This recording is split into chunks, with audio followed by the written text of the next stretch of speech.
شروع اللہ کا نام لے کر جو بڑا مہربان نہایت رحم کرنے والا ہے۔ ہاں، جو لوگ اس سے پہلے توبہ کر لیں کہ تم ان پر قابو پالو تو یقین مانو کہ اللہ تعالیٰ بہت بڑی بخشش اور رحم و کرم والا ہے۔ مسلمانوں، اللہ تعالیٰ سے ڈرتے رہو اور اس کا قرب تلاش کرو اور اس کی راہ میں جہاد کرو تاکہ تمہارا بھلا ہو۔ یقین مانو کہ کافروں کے لیے اگر وہ سب کچھ ہو جو ساری زمین میں ہے، بلکہ اسی کے مثل اور بھی ہو، اور وہ اس سب کو قیامت کے دن کے عذاب کے بدلے فدیے میں دینا چاہیں تو بھی ناممکن ہے کہ ان کا فدیہ قبول کر لیا جائے۔ اس کے لیے تو دردناک عذاب ہی ہے۔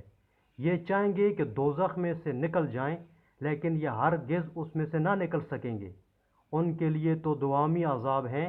چوری کرنے والے مرد اور عورت کے ہاتھ کاٹ دیا کرو، یہ بدلہ ہے اس کا جو انہوں نے کیا۔ عذاب اللہ کی طرف سے ہے اور اللہ تعالیٰ قوت و حکمت والا ہے۔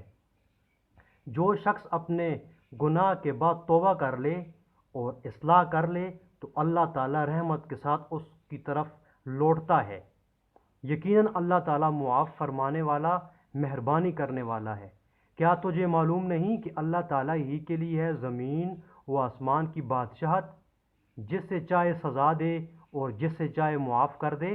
اللہ تعالیٰ ہر چیز پر قادر ہے۔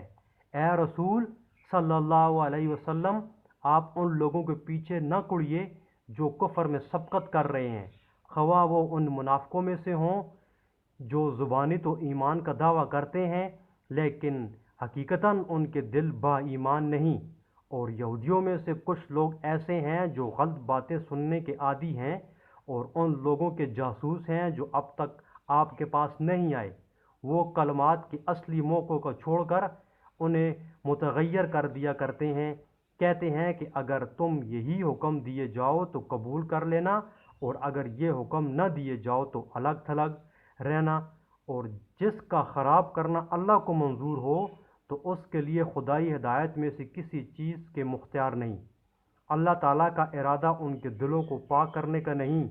ان کے لیے دنیا میں بھی بڑی ذلت اور رسوائی ہے اور آخرت میں بھی ان کے لیے بڑی سخت سزا ہے۔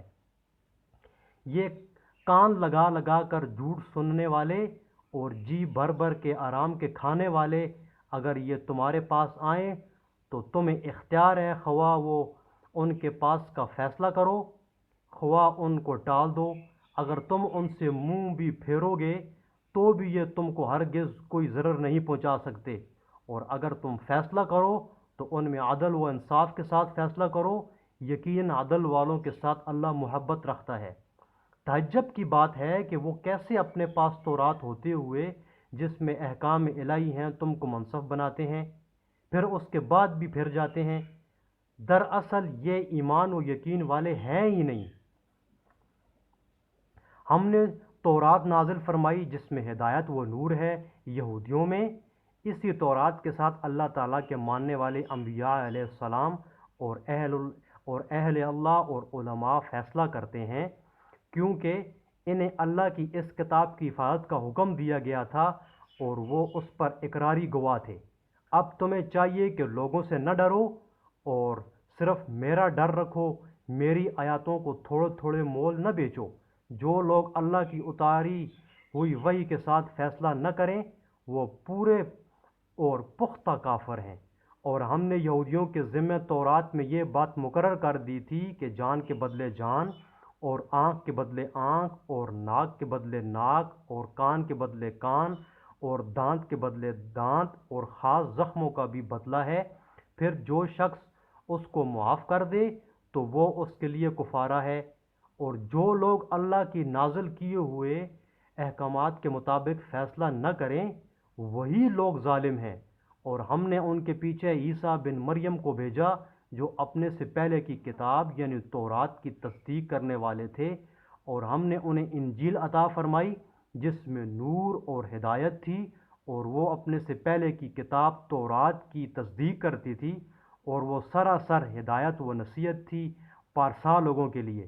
اور انجیل والوں کو بھی چاہیے کہ اللہ تعالیٰ نے جو کچھ انجیل میں نازل فرمایا ہے اسی کے مطابق حکم کریں، اور جو اللہ تعالیٰ کے نازل کردہ احکام سے حکم نہ کریں وہ بدکار فاسق ہیں۔ اور ہم نے آپ کی طرف حق کے ساتھ یہ کتاب نازل فرمائی جو اپنے سے اگلی کتابوں کی تصدیق کرنے والی ہے اور ان کی محافظ ہے، اس لیے آپ ان کے آپس کے معاملات میں اسی اللہ کی اتاری ہوئی کتاب کے ساتھ حکم کیجئے، اس حق سے ہٹ کر ان کی خواہشوں کے پیچھے نہ جائیے۔ تم میں سے ہر ایک کے لیے ہم نے ایک دستور اور راہ مقرر کر دی ہے۔ اگر منظور مولا ہوتا تو تم سب کو ایک ہی امت بنا دیتا، لیکن اس کی چاہت ہے کہ جو تمہیں دیا ہے اس میں تمہیں آزمائے۔